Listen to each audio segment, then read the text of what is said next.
Ya, Assalamualaikum warahmatullahi wabarakatuh. Waalaikumsalam warahmatullahi wabarakatuh. Ya, kelas online-nya Bapak ambil alih ya. Langsung aja, Nak. Tadi mohon maaf ada sedikit kendala. Harusnya jam kedua itu Bapak. Di komputer Bapak sedang ada error sedikit tadi. Sehingga agak susah. Oke, kita lanjut aja ke pertemuan selanjutnya ini tentang kapasitor. Ya. Kemarin kita sudah bahas tentang, kalau tidak salah, tentang flux ya. Nah, sekarang akibat flux tadi, ada salah satu komponen yang bisa kita manfaatkan sifatnya itu. Namanya kapasitor nanti.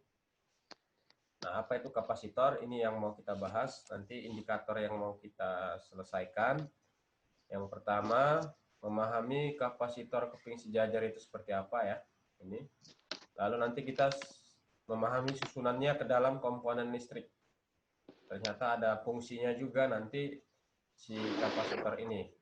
Memanfaatkan yang namanya listrik statis tadi. Ya, dia bisa ternyata menjadi sebuah komponen.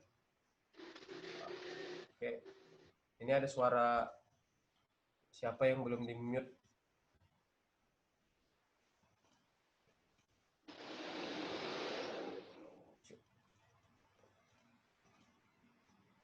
Coba Rifai dulu di mute dulu suaranya Rifai. Muhammad Rifai.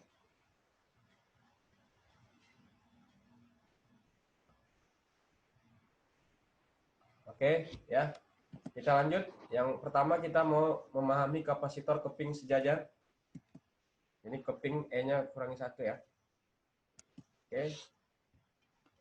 Kapasitor keping sejajar.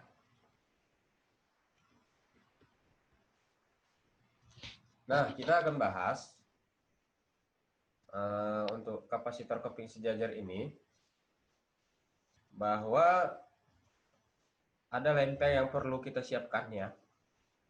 Bapak siapkan dulu lempeng. Oke. Ini lempeng. Disusun sejajar. Nah, itu yang dimaksud dengan kapasitor keping sejajar. Terpisah pada jarak tertentu, sebut aja D gitu kan.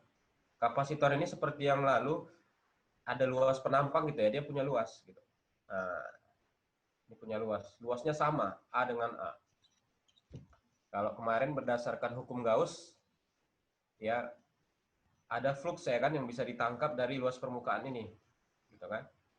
Fluxnya besarnya nilainya E dikali A, atau boleh juga sama dengan, kalau tidak salah, muatan per 0. Nah, ini jangan lupa ini hukum Gauss ini ya. Ini nanti akan terus kita gunakan untuk si kapasitor. Ini dasarnya dari sini yang kemarin kita jelaskan. Lalu perhatikan nih, ketika kapasitor ini atau dua keping sejajar ini kita hubungkan dengan sumber tegangan atau baterai lah katakan, ya, seperti ini gambarnya. Dengan kabel kita hubungkan ini dengan tegangan. Ini muatan positif, ini muatan negatif dengan V gitu kan. Ternyata ditemukan seperti ini, yang berhubungan dengan sumber tegangan positif, ini muatannya di sini positif. Wah, ini rata-rata positif semua.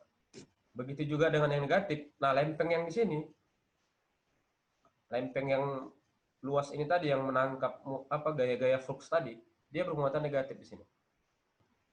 Sehingga akhirnya apa? Dari titik yang kiri ke kanan itu menimbulkan medan. Nah, ada medan. Gitu. Nah, di sini akhirnya nanti akan ada muatan yang bisa disimpan. Nah, di sini. Nilai muatan itu tergantung dari kapasitas lempengnya dengan tegangan yang ada di sini. Nah, ini yang pertama nanti sebagai acuan dasar kita. Ya. Apa itu Q? Q muatan ya kan? Ini kapasitansi. Kapasitas. Artinya kemampuan kedua lempeng ini menyimpan berapa banyak muatan yang bisa mereka tahan di dalam lempeng ini, kiri dan kanan ini. Nah, itu namanya kapasitansi. Karena nanti kan di sini ada muatan yang mengalir kan, muatannya tersimpan, nggak mengalir langsung kan, dari sini juga. Jadi lama-lama akan tersimpan di sini. Nah, itulah kapasitasnya berapa. Oke. Nah, kita kembali lagi ke hukum Gauss yang kemarin kita bahas. Kalau dari hukum Gauss, kita bisa lihat, ini kalau saya mau analisis medannya, ini kan jadi gini ya. Ini kalau saya lanjutkan, E sama dengan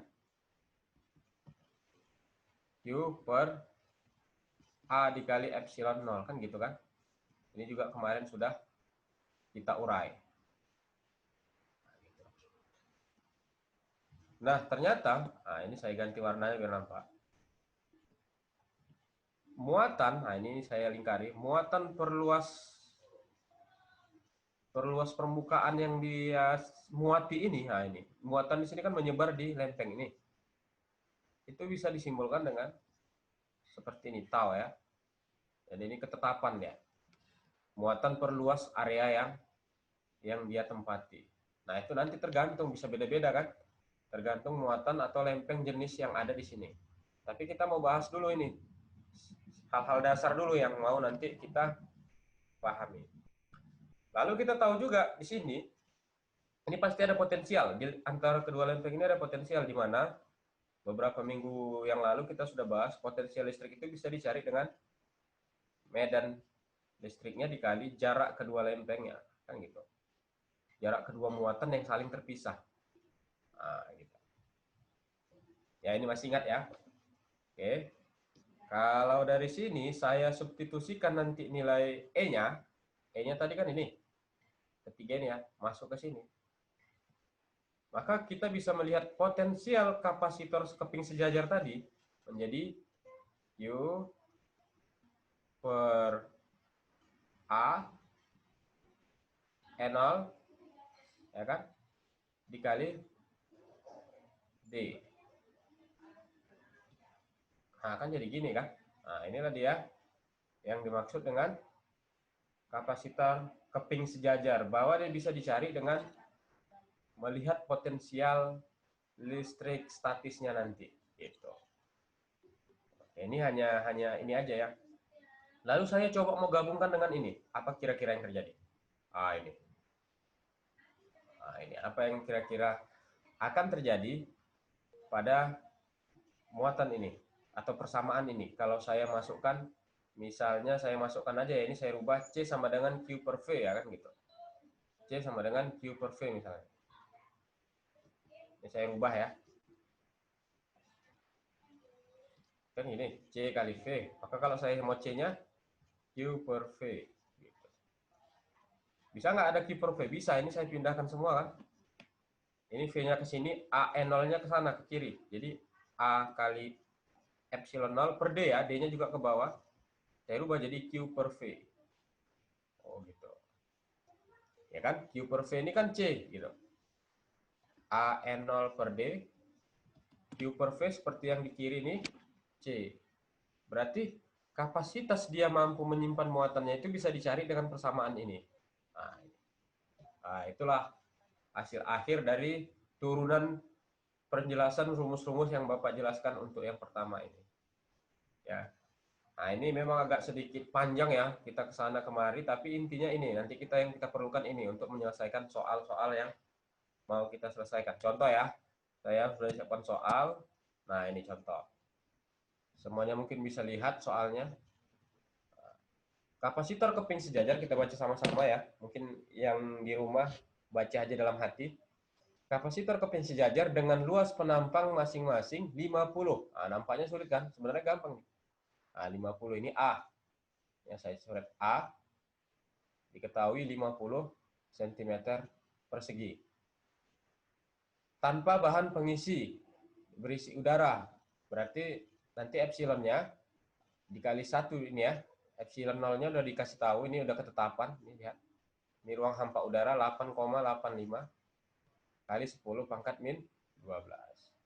Jarak antar keping apa tadi? Iya, D ya kan? D yaitu 2 cm.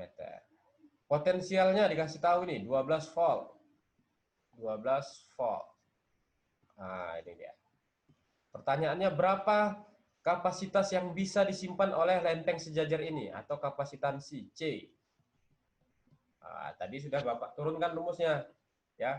Kalau kita balik lagi, nah, ini dia AE 0 D. Nah, di sini perlu nggak lagi V-nya? Nggak perlu, langsung aja ke sini kan. AE 0 per D. A epsilon 0 per D. Ya udah kita cari C sama dengan A epsilon 0 per D. Ya, begitu. Nah, kita masukkan A-nya 2 cm. Kalau kita rubah ke meter menjadi 2 kali 10 pangkat min 2. Nah, gitu. Lalu kita, ntar ini ada yang ngecek. Oh, 120 ya, nggak apa-apa. Ya, ini 120, tapi nggak kita gunakan ya. Kita langsung ke persamaan ini. Epsilon 0-nya berapa? 8,85 kali 10 pangkat min 12. Per D-nya 2 cm. 2 cm kita rubah jadi gini kan. Oke. Seperti itu kira-kira ya.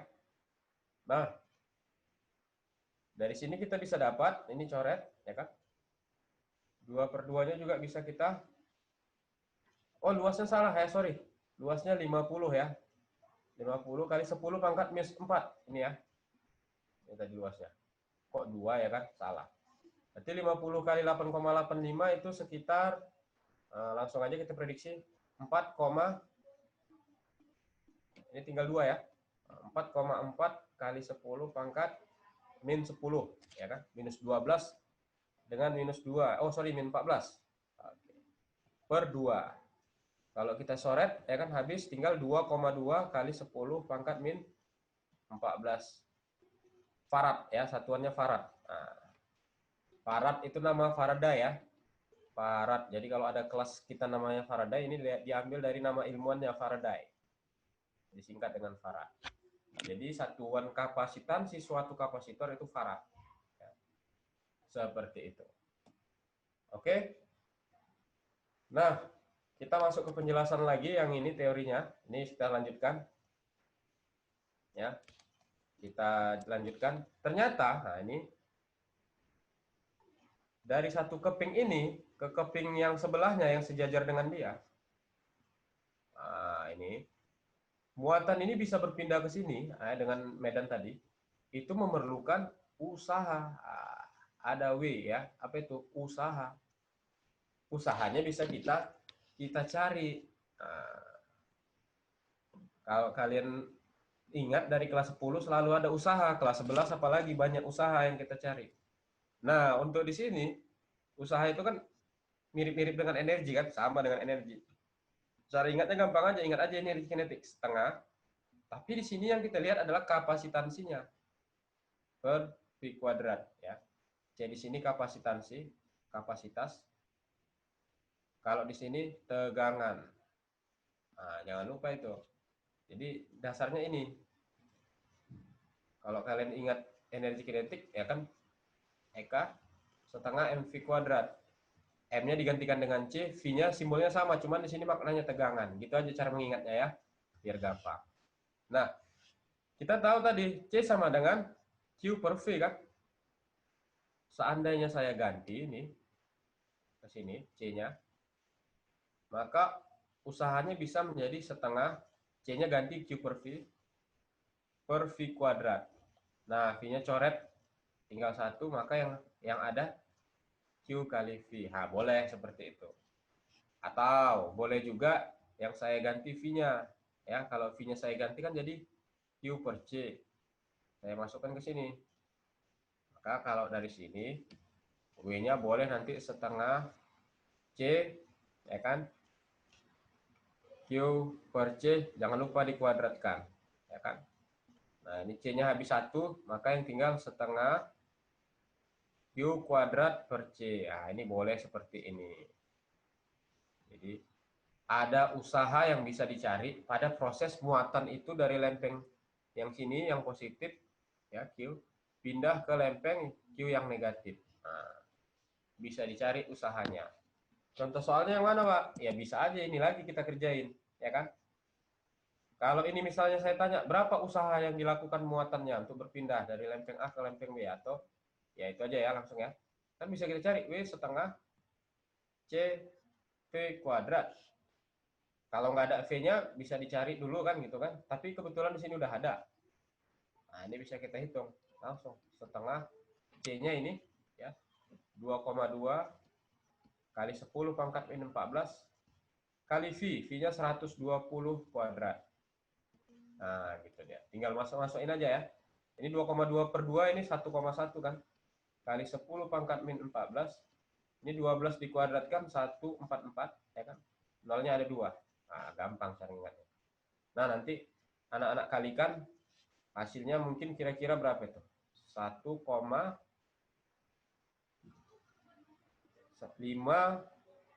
mungkin ya. Ya, ini Bapak hanya buatkan kali 10 pangkat min 12. Mungkin nanti bisa dicek ya, dikoreksi ya. Satuannya joule ya. Ini bisa kalian cek ya. Mana tahu Bapak salah mengalihkan. Tapi yang penting Bapak mau jelaskan adalah teknik mengerjakannya seperti ini. Oke, itu untuk indikator pertama ya. Yang ini sudah selesai. Kita lanjut ke indikator berikutnya yang ini, memahami susunan kapasitor. Oke, susunan kapasitor. Ya, sama. Kalau belajar resistor ada dua yaitu seri dan paralel. Nah, seperti itu. Nah, kita analisis dulu yang seri. Misal ada dua kapasitor ya. Simbol kapasitor, jadi gini, dari dua keping sejajar itu disimbolkan dengan dua garis vertikal yang sama tingginya. Nah, ini simbol kapasitor. Ini simbol kapasitor. Kalau kita seri, berarti jadi seperti ini. Tuh, misalnya contohnya ada dua kapasitor. Kapasitor 1, kapasitor 2. Saya hubungkan dengan suatu sumber tegangan, volt. Sorry.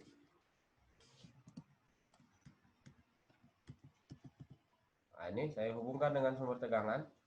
Ini V. Maka dengan kata lain, muatan itu hanya melewati satu jalan, ya kan? Mau nggak mau Q di sini sama dengan Q di sini. Q1 sama dengan Q2. Q1 sama dengan Q2. Nah, jadi Q itu sama dengan Q1 sama dengan Q2 dia. Nggak ada yang berbeda. Kenapa? Karena muatan itu hanya satu jalan. Nggak ada jalan lain yang bisa dilewati. Nah, dari sini akibatnya apa? Kalau kita lihat, untuk mencari total kan gini. Q itu C per V kan? Atau V per C ya? Tadi kita lihat, kembali lagi kita persamaannya ini. Q per V kan? Karena ini belum terhubung. C kan Q per V. Ya, ingat di sini ada Q1, Q2 sama dia.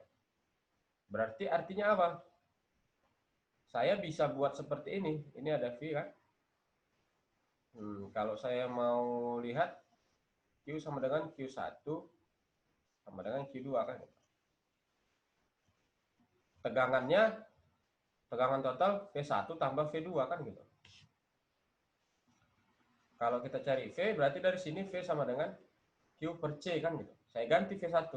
Ini juga saya ganti. Q per C. Ini total ya. Total. Berarti kalau di sini Q1 per C1 tambah Q2 per C2. Tadi ingat, Q sama dengan Q1 sama dengan Q2. Kenapa? Karena muatan itu hanya punya satu jalan. Itulah seri tadi kan.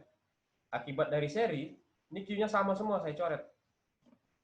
Sehingga 1 per C total itu sama dengan 1 per C1 tambah 1 C per 2. Kebalikan dari resistor, ya kan? Kalau resistor seri jumlahkan aja. Tapi kalau di kapasitor seri pakai seper-seper gini.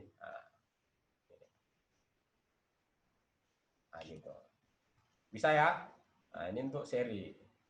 Sekarang kita untuk paralel gimana kalau paralel? Kalau paralel kita ambil misalnya gini. Kita analisis lagi. Ya kan?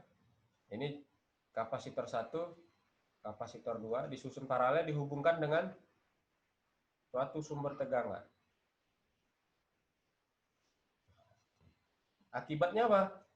muatan di sini Q1 berbeda dengan muatan di bawah karena jalannya ada dua, bebas. Tergantung kondisinya yang mau dilewati si muatan tadi. Terserah dia kan, melihat hambatan mana yang paling kecil di situ lebih banyak. Hambatan yang lebih besar dia lebih sedikit. Jadi Q1 sama QP-nya beda. Tapi apa yang sama? Karena dia paralel dengan sumber tegangan. Di sini ada P1, di sini ada P2. Maka akibatnya V sama dengan V1 sama dengan V2. Nah, jadi kalau saya total ini V sama dengan V1 tambah V2, akibatnya seperti ini. Kalau V tadi kan Q1 per C1, ya. Ini Q per V, Q2 per V per C2 kan. Kalau ini saya ganti C ya. Ah, sorry. Karena ini sama, berarti efeknya apa? Kalau ini sama, P1 tambah V2 itu nanti jadi dua kalinya kan gitu. Sehingga nanti intinya dari sini, ya, kalau ini kita balik, ini nanti kita balik, ya, kita ganti Q dengan V ini, nanti hasilnya gini, C1 tambah C2, kira-kira gitu. Nah, ini untuk susunan paralel.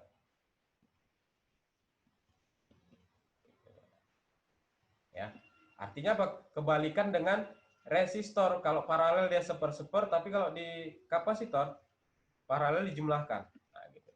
Nah, kita ambil contoh soal aja biar gampang ya. Nah, gini. Ini ada satu rangkaian kapasitor, ada tiga ya. Ini kapasitor CX, ini kapasitor CY yang bawahnya, ini kapasitor CZ. CX dengan CY itu paralel, ya. Dengan Z nanti seri. Nah, kira-kira kalau ditanya berapa kapasitor totalnya, penggantinya total semua. Maka langkah pertama kita jumlahkan dulu, ya kan? CX tambah C, kapasitor C tambah CX. Karena dia paralel ya jumlahkan saja kan, 6 farad ditambah 6 farad, hasilnya 12 farad. Nah, gitu. Oke ya. Lalu dengan CZ, kapasitas pengganti ini kan seri ya kan.